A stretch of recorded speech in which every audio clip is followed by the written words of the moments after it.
Cities can die and cities can be reborn, but they don't do either of those things on their own. There's always people, risk takers, entrepreneurs who see in the canvas of a dead city what others can't. Here at Brooklyn Brewery, that's what Steve Hindy saw.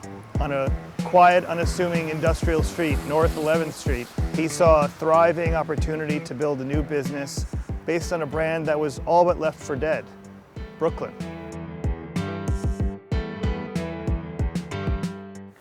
Schlemiel, Schlemazel, Haas and Pfeffer Incorporated. Williamsburg Brooklyn was a whole different place 20 years ago. There was pretty high crime. I was robbed at gunpoint in 1995 in the warehouse across the street and had to open the safe, turn over $30,000 cash, which we never recovered. At that time, we only had one customer in this whole neighborhood, Teddy's Bar. Today, there must be 300 bars, restaurants, clubs in this neighborhood. I mean, it's just been an incredible renaissance. And now there are very nice apartment buildings going up everywhere around us. So how does a former journalist become a brewmaster kingpin? Well, I don't know if I'm a brewmaster kingpin. As you know, I was the Middle East correspondent for AP, and I covered a lot of big stories there in the 80s. And I met these American diplomats who had been based in Saudi Arabia, where they have Islamic law. You can't buy alcoholic beverages. They all made their own beer at home. So I got into making my own beer, and together with my neighbor, Tom Potter, we decided to quit our jobs and start brewing beer.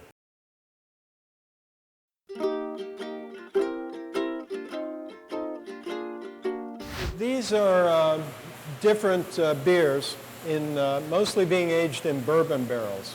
We also do some in rye whiskey barrels. And these are the bottles that some of it will end up in? Yeah, these are the big bottles we do, champagne bottles. You know, we ferment the beer and we fill these bottles with flat beer.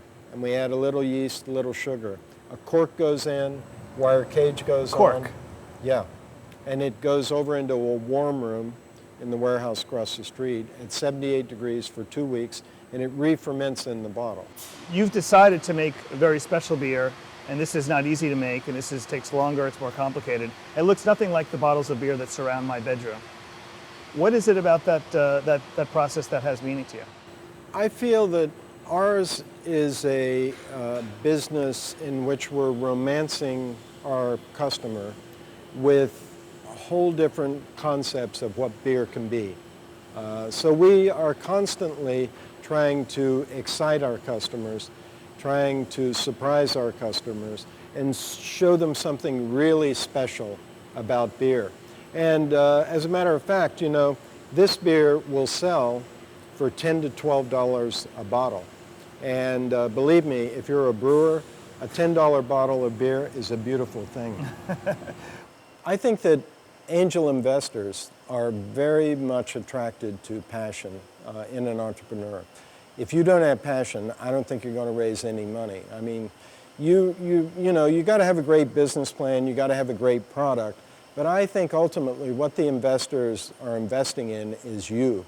And you've got to have a passion for what you're doing. You've got to be able to communicate that passion and to get people jazzed up for what you're doing.